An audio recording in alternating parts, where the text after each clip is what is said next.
day, everybody, and good afternoon. Welcome to Wellness Series with Lucia. I'm your host. My name is Lucia Malabadi.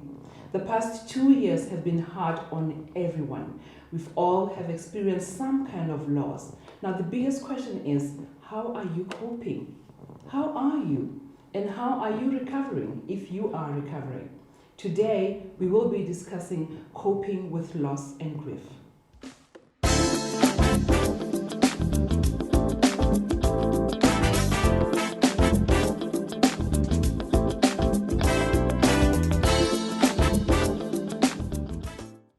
Joining me in studio, I have Dr. Selemogwe, who most of the time I call Dr. S. And she's co-founder of Psych Matters, local psychology clinic in Botswana. She's a forensic psychologist. She's an expert or accredited in issues of addiction. So it's really a pleasure. I'm honored to have you today. Thank you, Lucia. Welcome. Yes. Yeah. So, Dr. S, a lot has been happening since 2020. You know, we literally saw life as we know it change 360, and it came from nowhere, you know, and then all of a sudden the world expected us to deal, you know, with something that we've never experienced. So for the longest of time, we've become face on with death, for instance. We've been embedded, embraced by mourning day in after day out. There's been loss of jobs, loss of relationships. From your end, you know, with what you've been seeing, what can you say, you know, the world or even people are responding, how they are responding to the current situation? No, thank you. And it's quite a very important issue that needs conversations like this. I'm glad that you're addressing that. We have seen a lot of loss, and as you were highlighting, I noted that when we talk about loss, it's not only loss of a human life. We have lost our routines that we were accustomed to. Yeah. Even right now, we are still in that loss phase. And so a lot of people have had to maybe adjust in a way that they had never fathomed that it would happen. And unfortunately, because it was something that was unexpected, we now see the impact of the losses that we've had within the last 2 years. A lot of people with a lot of issues relating to mental health, which includes depression. We see that a lot in our clinic. Depression because people just don't know how to now start and regain the routine, or maybe probably to engage back in life. We see a lot of anxiety for patients that are coming in, anxiety in terms of the unknown. The uncertainties. Yes. And even for business owners, it's very uncertain in terms of what is it that people are going to do. More especially for us in Botswana, where businesses, we had to adhere to the state of emergency in terms of running businesses. We've seen a lot of other mental health issues as in terms of the rise of violence in the community, as we've been seeing a lot lately. A lot of issues relating to depression, and some of it resulting in people taking their lives. Suicide. And unfortunately, what we've not addressed is the issue of loss for children. I was just about to ask, all those issues that you're raising, do they cut across, or is it specific to just adults? One would think it's only adults because we are the ones who are breadwinners and who are working. Kids are just fine. All they have to worry about is school. So with all those, do you see it cuts across? Do you see young children, teenagers, young adults experiencing that sense of loss? Definitely. I mean, we've had statistics about a lot of teachers who lost lives. Think about it. You know, nobody talks to kids and say, how are you? They don't have anybody to talk to. Kids have friends whose parents are gone. Nobody talks to children. And so you can only imagine what kids actually are going through in terms of those kids that have lost parents, in terms of those kids who have lost teachers. And just the transition within the school environment, let alone at home. So yes, children go through loss. Unfortunately, we've not taught kids how to communicate and about express their emotions. themselves. Yes. Yeah. And it's interesting you only say about kids, because I know even adults, especially in our culture, expressing oneself and talking about your true emotions is something that one has to have courage for, because culturally, it's almost as though we're not allowed, because it's almost like, I'm weak. I'm weak. I'm not man enough. Dr. S can know that I'm feeling like this. Are you seeing people coming forth? Are people expressing themselves? You know what? Actually, yesterday I was at the clinic.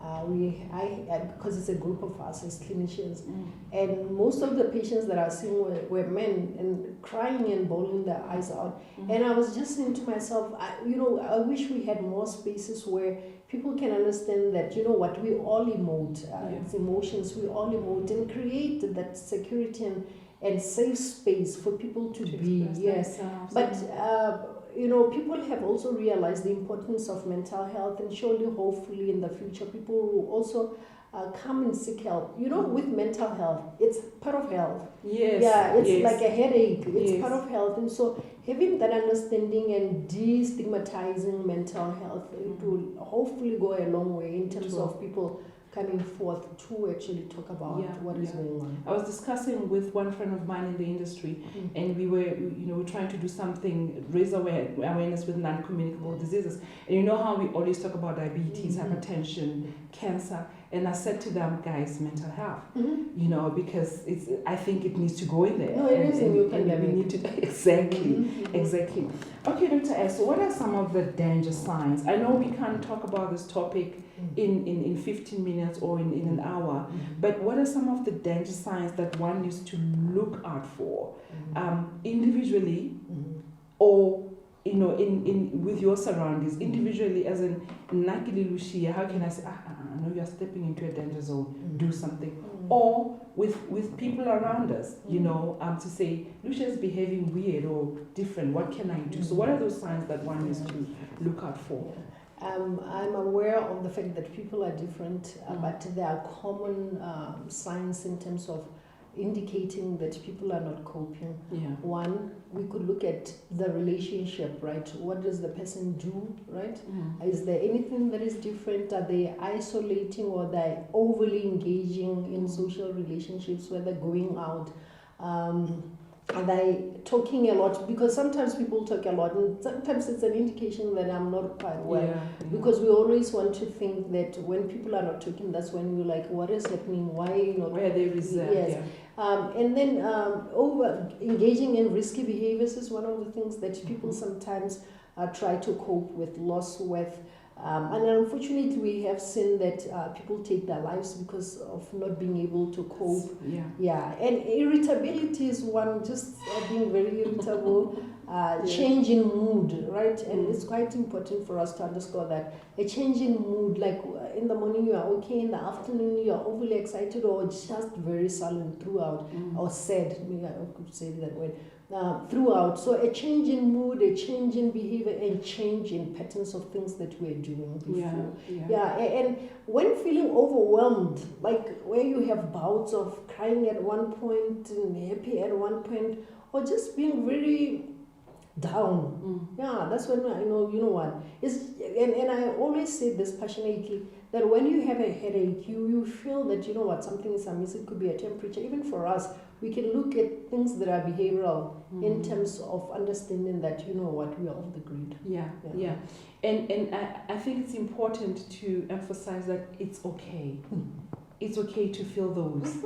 The trick now is, how do you come out? How do you come out of them? So how do we come out of those? You know what? Let's talk about it's okay.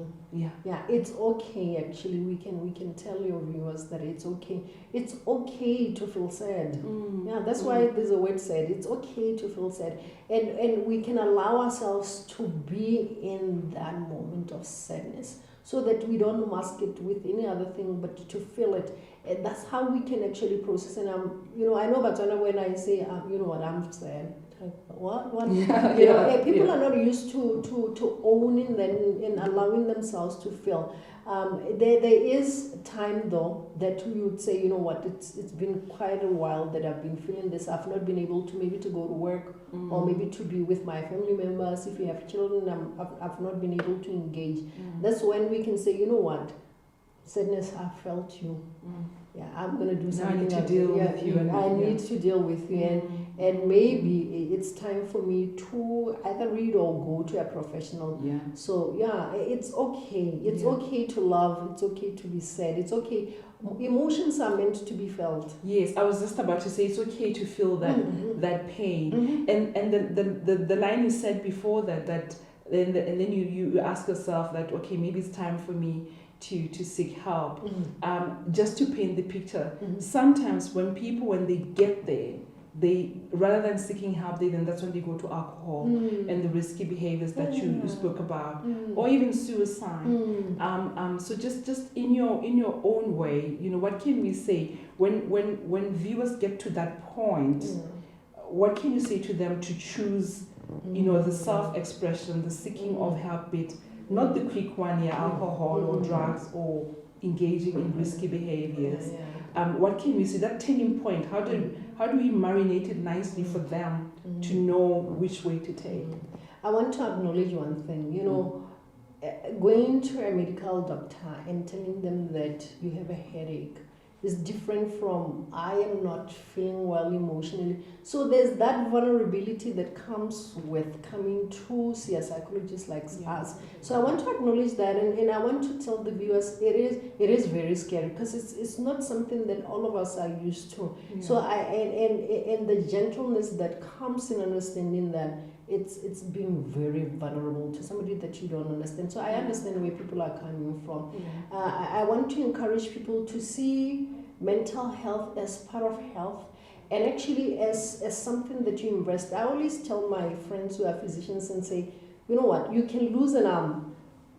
If you were to think about losing your mind, regardless of whatever organs you have, you will not be able to live effectively. And so it is that kind of understanding that can help. But I also see why people can maybe sort of be ambivalent about coming to seek help.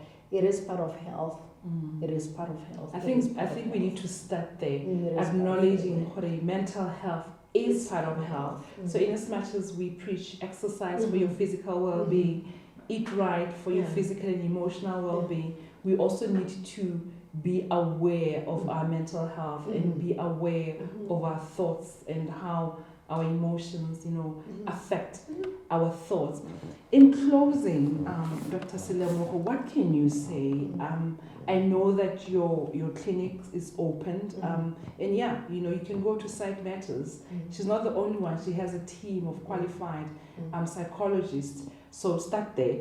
But what can you say for that person who's watching right now, like just in closing, in terms of soothing and encouragement and some sort of empowerment that one can do, you know, that just to motivate for that first step into doing something about your mental well-being? I want to say we have been through a lot, some more than others. Some have lost a lot. And just thinking about it, to realize that you can be gentle with self. We can care for self. And take one moment in one moment.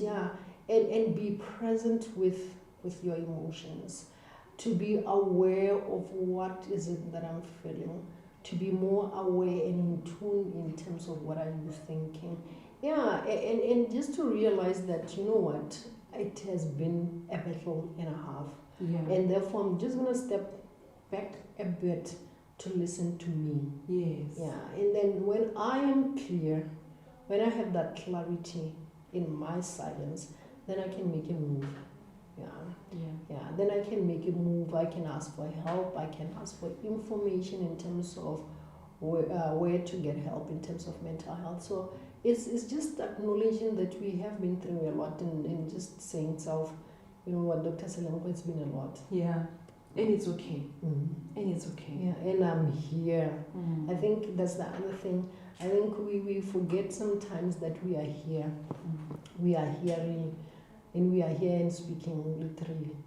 Yeah, to have a sense of gratitude, to have a sense of gratitude that you are here, to have a sense of gratitude that we have fought and we are here. Yeah. To be thankful. There's nothing more I can say. I think you closed it out nicely for us. You are here. Have a sense of gratitude. It's okay to feel those emotions, and it's okay to be vulnerable. It's okay to seek help. I am getting emotional. Thank you very much for joining us, Dr. Selemogwe. What you do, especially now, we are thankful for you, your team, and your colleagues in the industry. Thank you for soothing us. I have a strong feeling that this is just the beginning. I'm still going to invite you to do come back, so that we address, even sometimes you can even be specific to kids, specific to women, specific to men. But I've been honored to have you. Thank you very much. And at home, I hope that this today's episode has warmed you and has inspired you to know that it's okay. It's okay to feel that pain. It's okay to be vulnerable. It's most importantly okay to be gentle with yourself. And it's okay to take that step and ask for help. From me, Lucia Malibati, thank you very much for joining us today on the Wellness Series with Lucia. Let's have a date next week, Wednesday.